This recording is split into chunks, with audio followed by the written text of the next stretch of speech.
ఎవరైతే షెడ్యూల్ కులాలు ఉన్నారో వారికి అన్యాయం జరుగుతూ ఉంది. కాబట్టి మనందరం కూడా ఎవరైతే క్రిస్టియన్ చేరినా ఏ కులంలో ఏ మతం లేకపోయినా వాళ్ళు ఏ కులంలో అయితే పుట్టారో ఆ కులంలో ఉండే ఇబ్బందులన్నీ వాళ్ళ ఇంకా కూడా వెంటాడుతున్నాయి. కాబట్టి వాళ్ళకు తప్పకుండా షెడ్యూల్ కులాలకు వచ్చే అన్ని రిజర్వేషన్లు కానీ అన్ని వసతులు కానీ వర్తింపజేసే విధంగా గవర్నమెంట్ ఆఫ్ ఇండియా నిర్ణయం చేయాల్సిన అవసరం ఉంది. ఈ తీర్మానాన్ని ఏకగ్రీవంగా అందరూ కూడా బలపరిచి ఆమోదించవలసిందిగా మరొకసారి అందరినీ కోరుకుంటూ చేస్తారని చెప్పి ఆశిస్తూ అందరికీ నమస్కారాలు.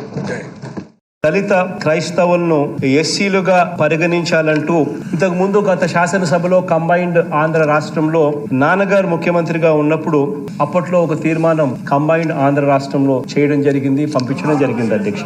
మళ్ళీ ఈ రోజు మన చట్టసభలో మనం కూడా ఇదే తీర్మానం మళ్ళీ చేస్తూ ఈ రోజు పంపిస్తా ఉన్నాం అధ్యక్ష.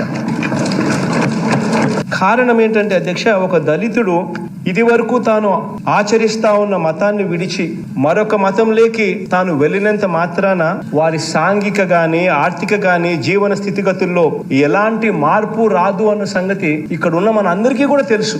మతం అన్నది 4 గోడల మధ్య ఆ మనిషికి ఆ దేవుడికి ఉన్న సంబంధం.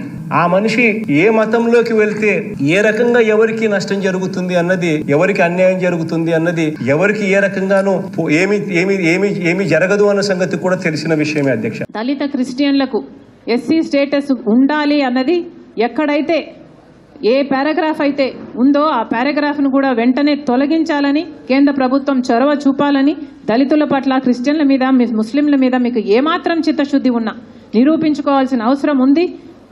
At the same time Chandrababu గారైనా సరే, జగన్మోహన్ రెడ్డి గారైనా సరే వాళ్ళ ఎంపీల చేత ఇది పార్లమెంటులో కూడా ఒత్తిడి తేవాల్సిన అవసరం ఉంది. దీని అమెండ్మెంట్ జరగాల్సిన అవసరం ఉంది.